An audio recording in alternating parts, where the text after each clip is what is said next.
म्हणजे तुम्हाला असं म्हणायचंय की हे सगळं माझ्यामुळे झालंय? आता मला काही म्हणायचंच नाहीये. आतेबाई,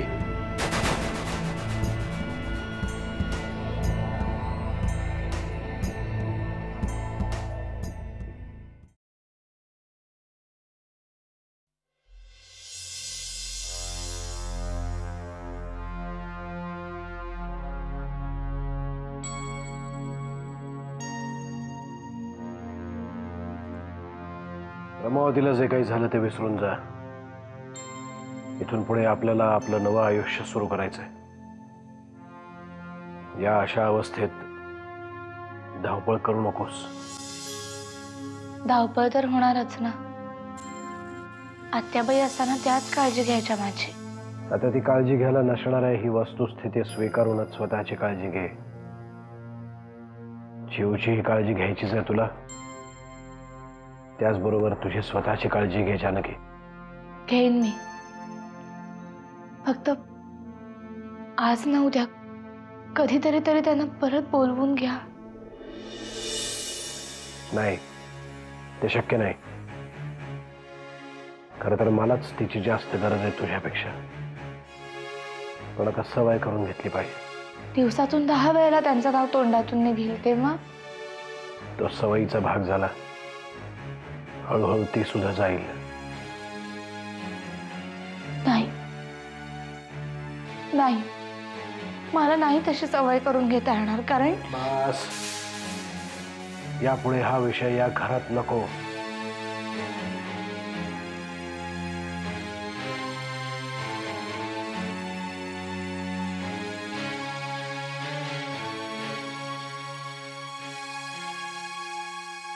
तुम्हाला सांगितलं होतं ना, तो म्हातारा मेला असला तरी त्याला परत जिवंत करून आणा. काही झालं तरी तुम्हाला पाहिजे.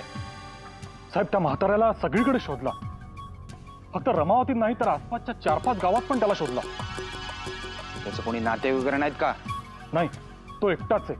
ना मूल ना बाळ, ना मावस ना सावत्र ना चुलत. दूरदूरचा पण कोणी नातेवाईक नाही त्याला. असं कसं होऊ शकतं? एखादा माणूस असा अचानक गायब कसा होऊ शकतो? नक्कीच कोणीतरी याच्या मागे.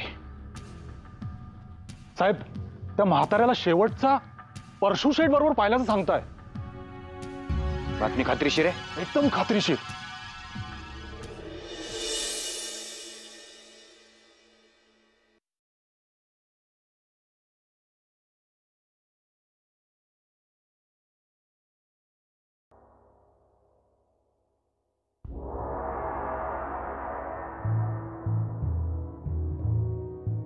मी तुम्हाला एक प्रश्न विचारला होता, त्याचं उत्तर मला अजूनही मिळालेलं नाही.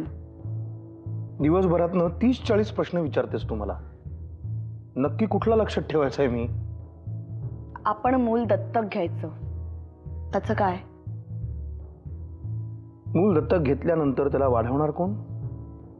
मुलं आपली आपली वाढत नाहीत, माहिती आहे ना तुला? आणि तुला असं वाटतं की तू कधी आई होऊ शकतेस?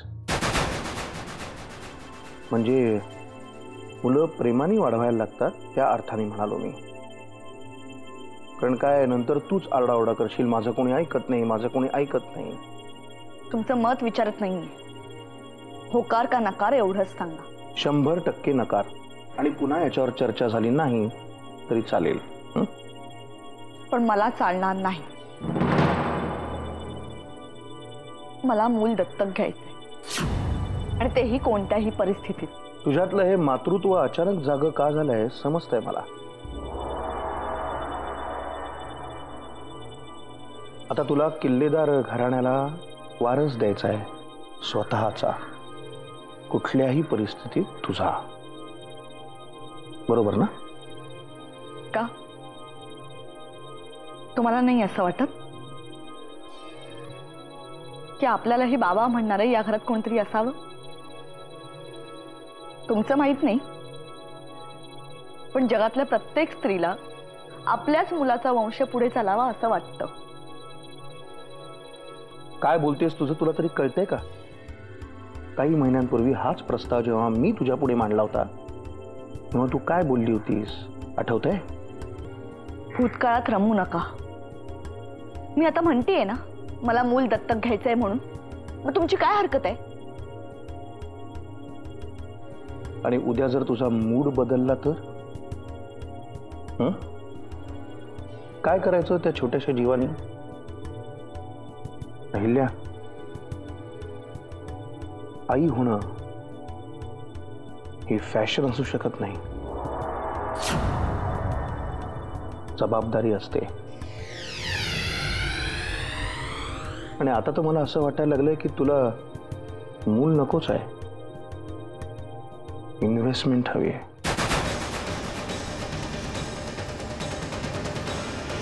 म्हणजे तुम्ही स्वतःचा निर्णय बदलणार नाही? नाही. पुढच्या अर्ध्या तासात मी मुंबईला जायला निघतोय आणि तूही.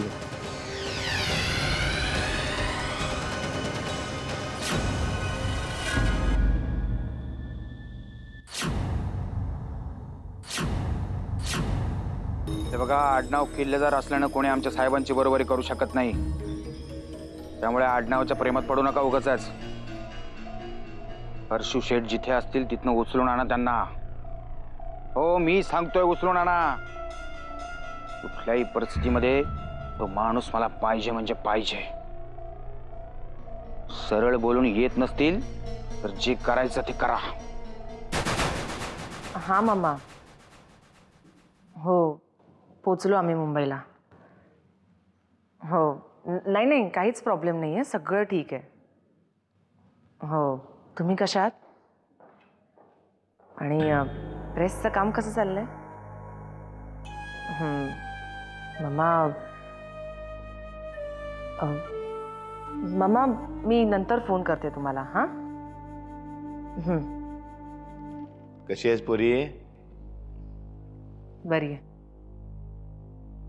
नाही, तोंडानं म्हणते बरी आहे, पण चेहऱ्यावरनं बरी दिसत नाहीस तू. मी इथनं गेलो आणि केवढं मोठं वादळ झालं. अरा वामन, आईल्या, चक्क दादाला घरात ना हाकलून दिलं त्या लोकांनी. बाबा स्वतःहून त्या घरातून निघाले. त्यांना हकलवायची कोणाची हिंमत नाही, कळलं? हा, हे बरोबर आहे, पण घर सोडण्याची वेळ तर आणली की त्यांच्यावर. मी तिथं असतो की नाही तर असं होऊच दिलं नसतं. दादाकडे नजर वर करून बघायची हिंमत नसती माझ्या समोर कोणाची. अच्छा, मग थांबायचं ना तिकडे. अचानक गायब का झालास? मला कुठं माहित होतं मी गेल्यानंतर असं सगळं होणार आहे म्हणून. आणि तुला खरं सांगू काय, मला काय फरक पडत नाही बघ. दादा किल्लेदार असो किंवा नसो, तो माझ्यासाठी दादा होता, आहे आणि राहणार आहे. माझा प्रेम लाडका दादा. पांडू, गाडीचं सामान घेऊन ये. आत्याजी, तू इथे काय करतेस? मी अगं, तुझ्या बाबांबरोबर घर सोडून गेली होतीस ना तू? नाही म्हणजे तुला इथे राहायचं असेल तर आम्ही सांभाळू तुला. अहिल्या,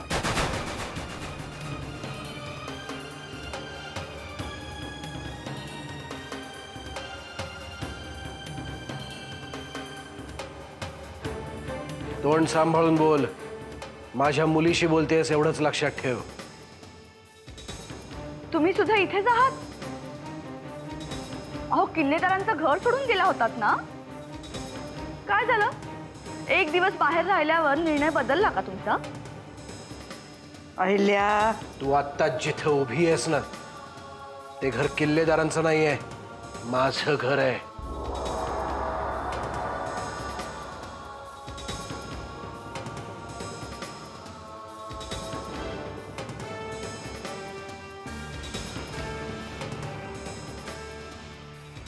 माझ्या पैशातून उभं केलंय मी हे घर.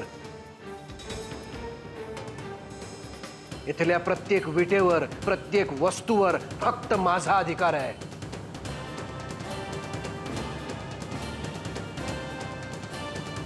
तुम्हा किल्लेदारांचा अधिकार असलाच तर तो तिथे रमावतीला, इथे नाही.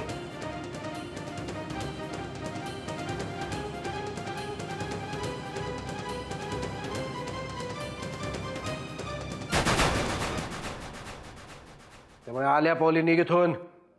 तुझ्या त्या सगळ्या किल्लेदारांना घेऊन जा. दादा डोक्यामध्ये राग घालून कशाला घेतो? हवं तर आम्ही सगळेजण माफी मागतो तुझी. हे माघारी माफी.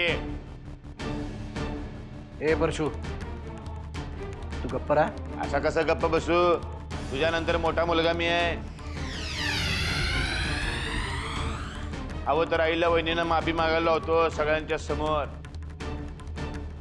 वहिनी माफी मागा, चला पटापटा. बस परशू, आता तोंड बंद ठेव, नाही तर सगळ्यात आधी तुलाच हाकलून देईन घरातून. खाया ना पिया, ग्लास थोडा 12 आणा. मलाच घराबाहेर जावं लागेल.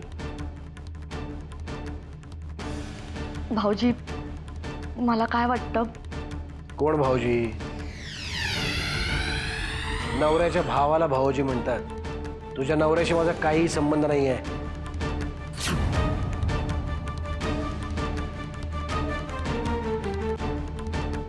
तुला काय वाटतंय याच्याशी मला काही घेणं देणं नाही.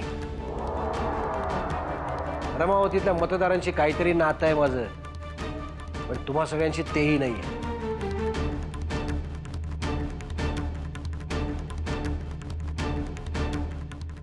वहिनी, मला बोलण्याचा अधिकार नाहीये म्हणून तुम्ही बोला. भाऊजी, तुमचा काहीतरी गैरसमज होतोय. मला म्हणायचंय की तुला काही म्हणायचं असलं तरी मला ते ऐकायचं नाहीये. तुला ऐकायला येतं ना? तुमचं जर का काही सामान असेल तर ते उचला आणि सगळे किल्लेदार निघा माझ्या घरातून.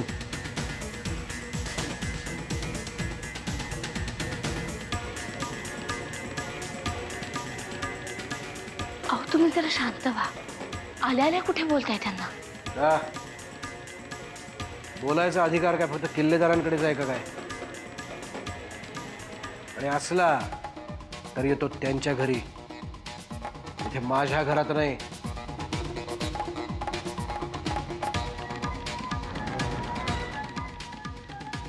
ए, ऐकायला येतं ना? सामान उचल आणि निघ इथून.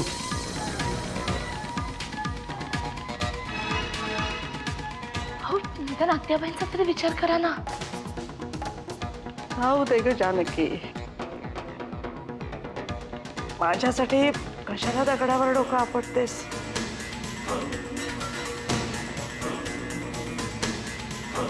वामन, अहिल्या, तो म्हणतो ते बरोबर. जाऊया आपण. या घरावर आपला काही अधिकार नाही. आत्या, आत्या, एक मिनिट थांब. आवरून पुढे येऊ नकोस. माझ्या आत्याची काळजी घ्यायला मी समर्थ आहे. आत्या, मला कुठल्याही परक्या माणसाची गरज नाही.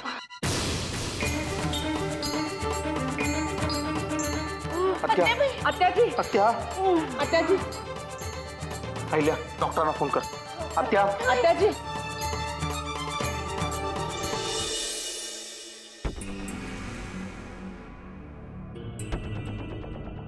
सगळ्यांकडे व्यवस्थित लक्ष ठेवा. सगळं नीट लिहून घ्या. तिथे त्यांच्या गोळ्या वगैरे त्या टायमात देत जा त्यांना. आणि मास्क मी सांगितल्याशिवाय काढू नका. ठीक?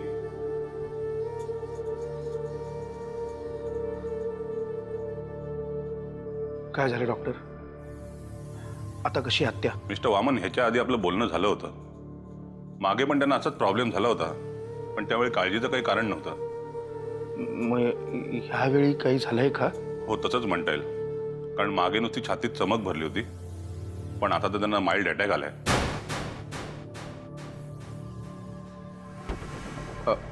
डॉक्टर, आता कशी आहे ती? आत्तापुरतं म्हणाल तर काळजी करण्याचं काही कारण नाहीये, पण ह्यापुढे त्यांची फारच काळजी घ्यायला लागणार तुम्हाला. मी तिला बघू शकतो, भेटू शकतो? नाही, कारण अजून त्या शुद्धीवर नाही आलेल्या. त्या शुद्धीवर आल्या की तुम्हाला कळवतोच मी. ठीक आहे? थँक्यू.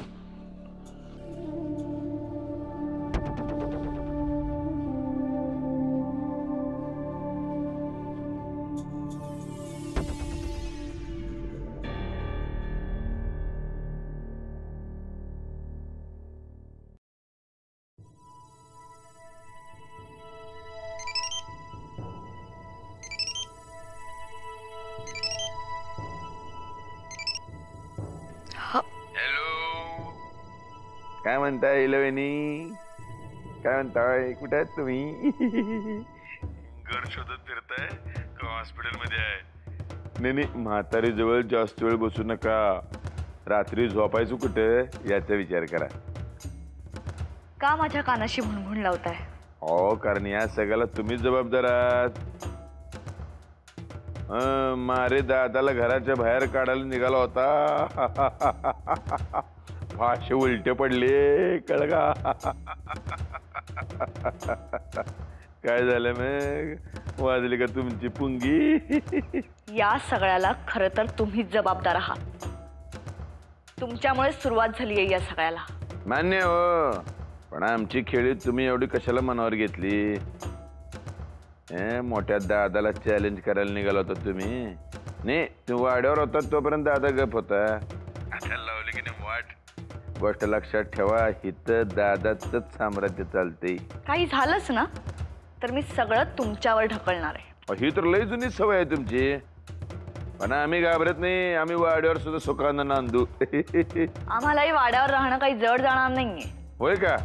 मग तुम्ही सगळी तुमची ब्युटी पार्लर, मॉल आणि ते काही शॉपिंग सेंटर तिकडे गावाकडे हलवणार वाटते. नाही नाही, मला आधीच सांगून ठेवा, म्हणजे जमिनीचे भाव वाढणार. आधीच सगळ्या जमिनी बळकावून ठेवतो. का तुम्ही नव्या संकटांना आमंत्रण देताय? अहो, संकटाला निमंत्रण दिल्याशिवाय सुख मिळतच नाही. आणि सुखी होण्यासाठी मी वाटेल ते संकट अंगावर घ्यायला तयार आहे. तुमच्याशी कट्टी करणार होतो, पण आता विचार करतोय बट्टी करावी. भाऊजी, आम्ही इथे हॉस्पिटलमध्ये आलो. तुम्ही इथे येता? डोक्याचा एक्सरे काढून घ्या, म्हणजे तुम्हाला मेंदू आहे का नाही ते कळेल. माझा मेंदू तपासून काय उपयोग होणार आहे का? प्रश्न सुटणार आहेत का? नाही ना. मग आता पुढे काय करायचं त्याचा विचार करा. अपोजिट पार्टी लय स्ट्रॉंग होत चालले. आपल्याला मार्ग बदलावा लागेल. मला आता काही सुचत नाहीये. नाही सुचत नाही तेच बरं आहे. आता मी काय करतोय ते फक्त बघत राहा. अब देखो परशुराम किल्लेदार का जलवा.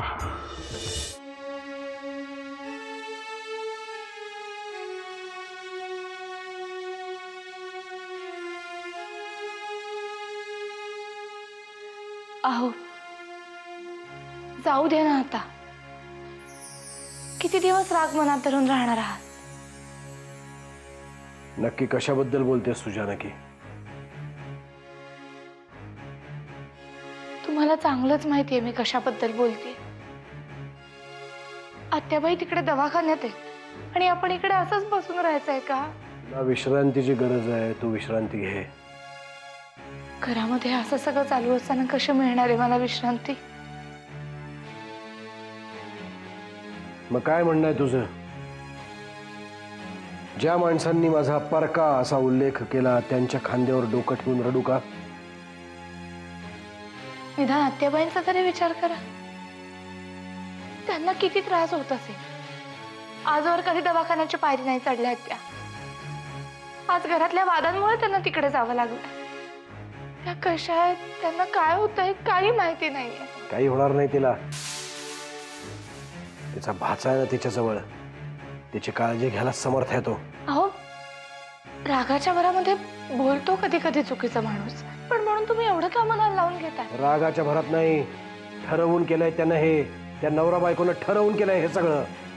तुम्ही मामनदादांबद्दल असा विचित्र विचार का करताय? ते असे नाहीये, तुम्हालाही माहितीये. असा नव्हता. हा भूतकाळ झाला जानकी. पण आता बायकोच्या नादाला तोही तसाच झालाय. ठीक आहे, त्या दोघांचं सोडून द्या, पण आत्याबाई त्यांनी काय केलंय? त्यांनीच तुम्हाला लहानाचं मोठं केलंय ना, आईच्या मायेने वाढवलंय ना, मग त्याच्याशी का असे वागताय तुम्ही? जानकी, जानकी, जानकी का त्रास करून घेते स्वतःला? आपल्या बाळाला काही झालं तर?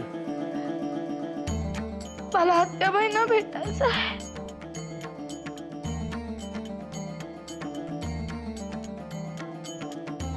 मला आत्याबाईंना भेटायचं आहे. मला आत्याबाईंना भेटायचं आहे.